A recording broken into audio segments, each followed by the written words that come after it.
kondisi sekarang gini, kuncinya perbanyak fa'aksir min qauli la haula wala quwata illa billah. Ini orang lebih takut pada apa? Pada pandeminya ya, tidak takut pada siapa?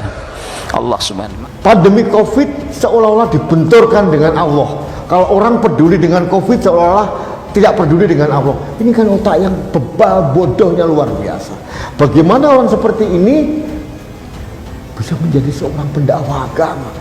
Ini iblisnya tambah senang, Pak. Ada iblisnya manusia yang menakut-nakut, sampai tingkat RT pun menakut-nakuti warganya. Dari tingkat yang paling tinggi apa?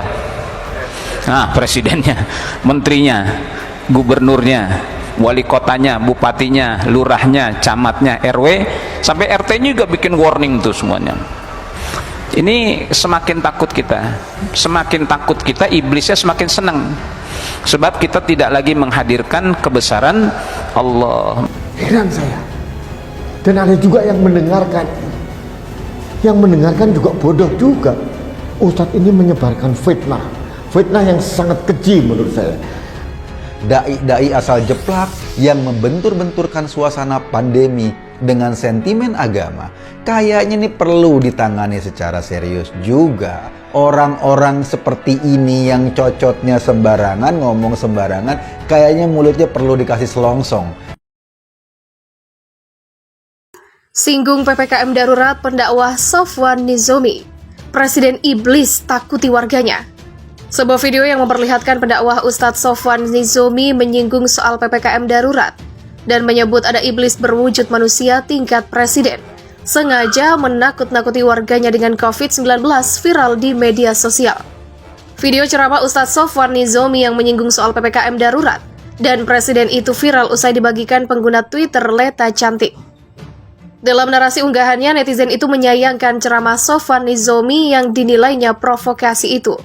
Setelah ditelusuri, video itu awalnya diunggah kanal YouTube Masjid Raya Bintaro TV dengan judul Tafsir Yasin Hamamizadah. Dalam video itu, tampak Ustadz Sofwan Nizomi mengatakan PPKM darurat adalah jebakan agar umat Islam tidak merayakan Idul Adha 20 Juli 2021. Menurutnya, jika Muslim tidak takut kepada Allah, maka iblis akan senang melihatnya. Apalagi saat kondisi pandemi saat ini, iblis berwujud manusia menakut-nakuti umat Islam dengan virus corona. Adapun iblis berwujud manusia itu menurut Sofwan berada di tingkat presiden sampai rukun tetangga. Ada iblis manusia yang menakut-nakuti sampai tingkat RT pun menakuti warganya. Dari tingkat paling tinggi, presidennya, menterinya, gubernurnya, wali kotanya, bupatinya, camatnya, lurahnya, RW, sampai RT-nya juga bikin warning. Begitulah ungkapnya. Sofwan Nizomi juga mengajak jamaah agar tak takut dengan COVID-19 dan PPKM darurat, namun harus lebih takut dengan Allah Subhanahu wa Ta'ala. Ustadz Sofwan Nizomi menilai PPKM darurat merupakan cara pemerintah Presiden Jokowi menghalang-halangi pelaksanaan Idul Adha 2021. Meski sedang diterapkan pemberlakuan pembatasan kegiatan masyarakat atau PPKM darurat di wilayah Jawa dan Bali mulai 3 Juli hingga 20 Juli 2021. Namun ternyata masih ada warga Jakarta yang nekat menggelar pesta pernikahan. Dari surat undangan pernikahan serta video yang beredar, diduga pesta melibatkan HI, seorang anggota DPRD DKI Jakarta. Ketua DPW PKB DKI Jakarta ini menikahkan anaknya di sebuah gedung mewah kawasan Kelapa Gading, Jakarta Utara pada Sabtu, 3 Juli. Dalam tayangan video, acara yang dihadiri tamu undangan itu berlangsung hikmat. Diduga ada beberapa anggota DPRD yang ikut hadir.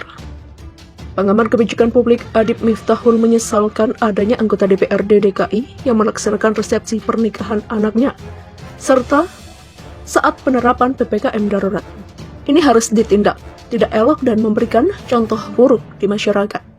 Demikian kata Adib Miftahul kepada wartawan pada Senin 5 Juli.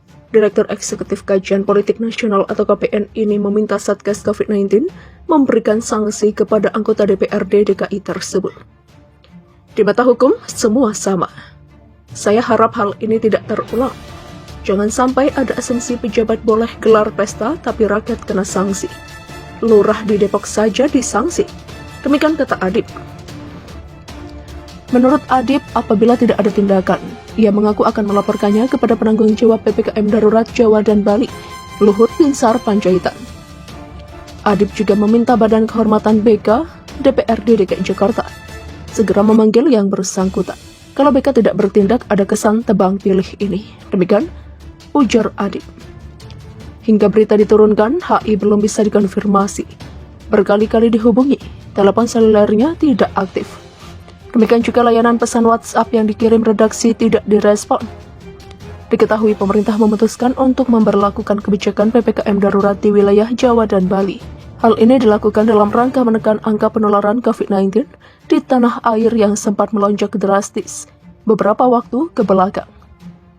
Selama masa PPKM darurat, pemerintah tak melarang masyarakat menggelar resepsi pernikahan. Namun, tamu yang hadir dalam resepsi pernikahan tersebut dibatasi. Hal ini terungkap dari sebuah dokumen berjudul Panduan Implementasi Pengetatan Aktivitas Masyarakat pada PPKM Darurat di Provinsi-Provinsi di Jawa Bali, yang bersumber dari Kementerian Koordinator Bidang Kemaritiman dan Investasi atau Kemenko Marves. Resepsi pernikahan dihadiri maksimal 30 orang dengan menerapkan protokol kesehatan secara lebih ketat. Demikian bunyi petikan dokumen tersebut.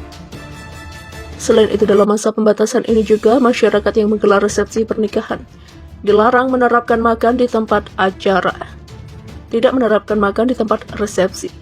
Penyediaan makanan hanya diperbolehkan dalam tempat tertutup dan untuk dibawa pulang. Demikian bunyi dokumen tersebut.